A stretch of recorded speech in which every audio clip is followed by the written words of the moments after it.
So in my talk on remembering what we know and why this might be important or helpful, I spoke about the number of myths and fairy tales, traditional narratives in which the protagonist, the hero or heroine, is captured, deprived, isolated, enclosed, and in some form deprived of the usual social and other connections and activities that convey a very substantial sense of one's place and identity and existence. And we're very used to this, how would I say, this constellation of reactions: fight, flight, freeze or appease in response to threat or perceived emergency. And I think from mindfulness traditions and practices, I'd like to include pause in there. So in the I Ching, which is the ancient Chinese oracle of change, which is a very fascinating book, I think, for anyone interested in psychology or ecology for that matter, it's like a long literary map of the moment-to-moment processes of change that occur and our kind of spiritual, psychological, emotional, mythic interpretations of these and responses to these. So in this I Ching, this book of changes, or book of change, there's great emphasis placed, I would say, on pause. That in each cycle of change or transformation, there is the invitation or the possibility of a pause that has some important part to play in the overall process and is important in the development of a new situation and the emergence from a previous situation, and is a kind of a pause for, in some cases, the gathering of resources, the resting in where one is, and waiting for the right conditions to arrive, and getting a kind of clarity of mind where, when those conditions arise, we're actually going to be capable of perceiving them and responding appropriately.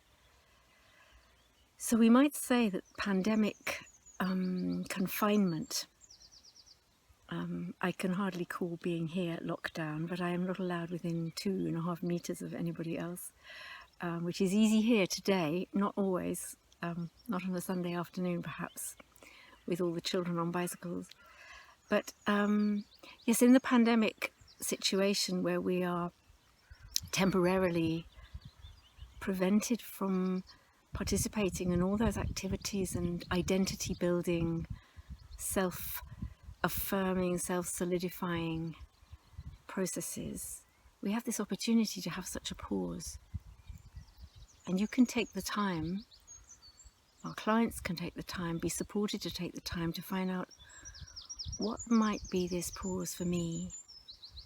Do I need rest, silence? Do I need to watch things very carefully? Watch the grass grow, as we used to say before emails? Do I need to listen to nature, to myself? Do I need to gather? Do I need to rest and exercise and read and gather resources for whatever the next stage of my life is? Do I need to do some physical work? Do I need to restore or repair something that I have allowed to be neglected and become broken? So the pause is very interesting, and the space to be able to pause and reflect is very valuable, in my opinion, and can be very healing. So this is one of the invitations of this situation.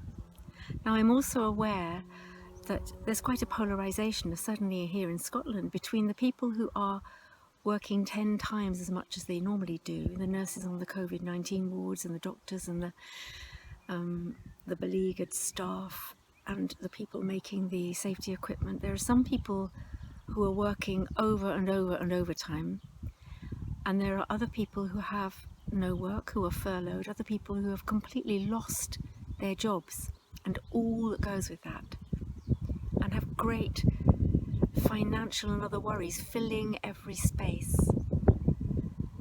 So I would say for all of us, the capacity to remember the pause button is precious, actually.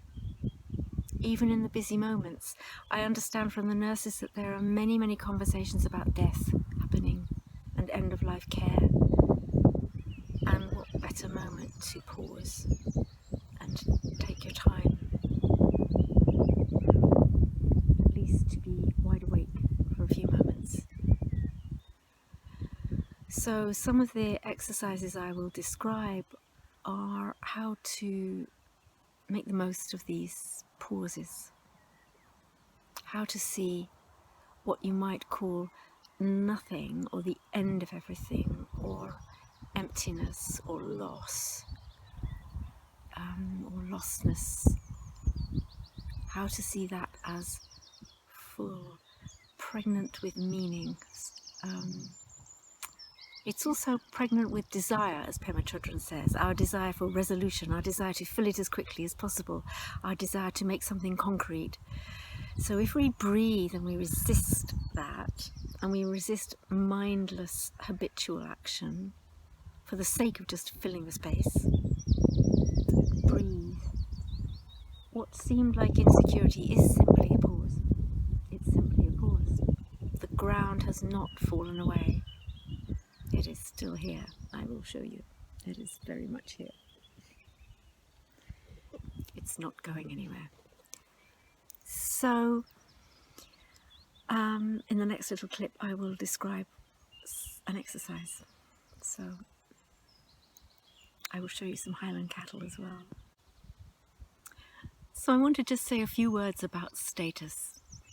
So human beings are mammals, and one of the things that is thought by ethologists and zoologists that is important to us is our rank and our status in the clan, the family, the tribe, in the society.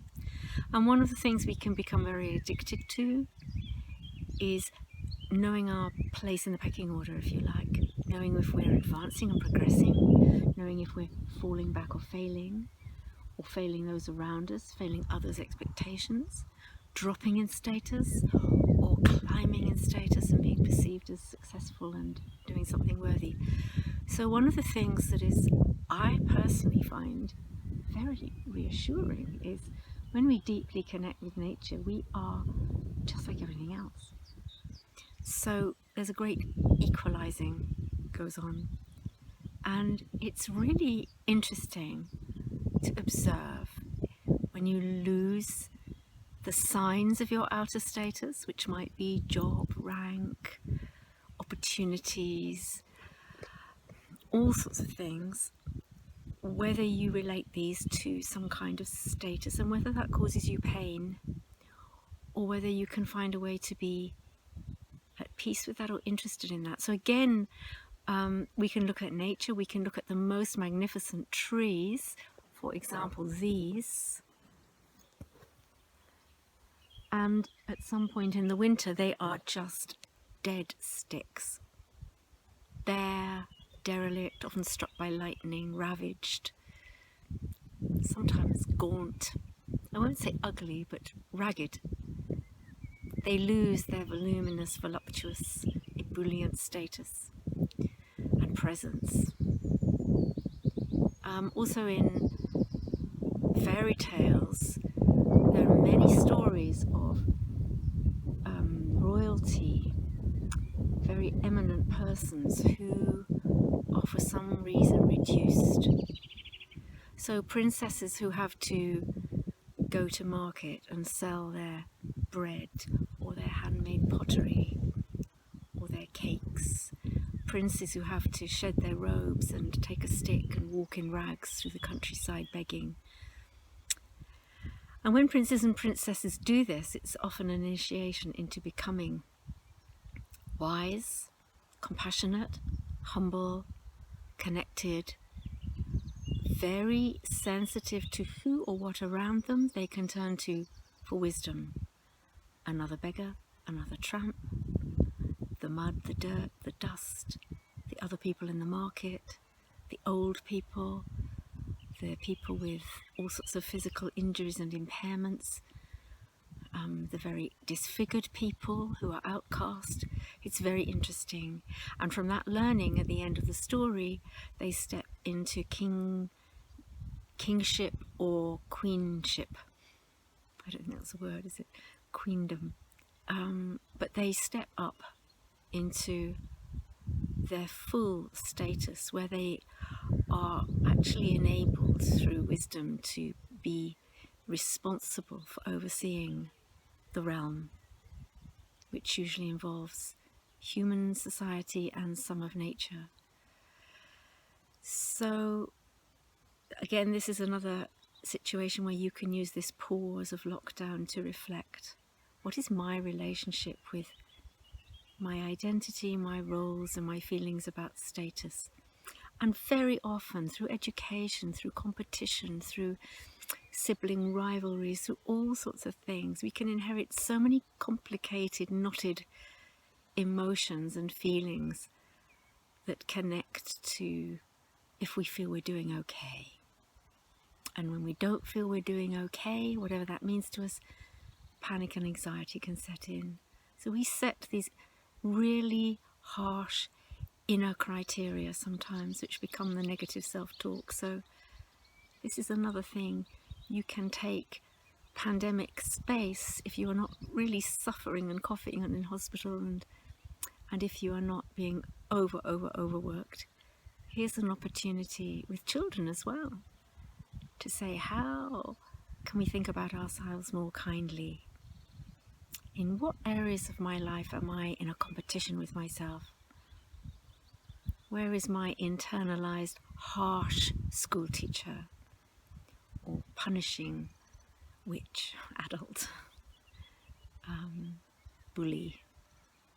So, and a very fun way to work with these, in my personal experience, is to draw caricatures and cartoons. So my experience of this is 5 minutes in or less, I'm laughing at some inner thuggery going on, and the face on the paper is really ugly and scary and mean and very funny.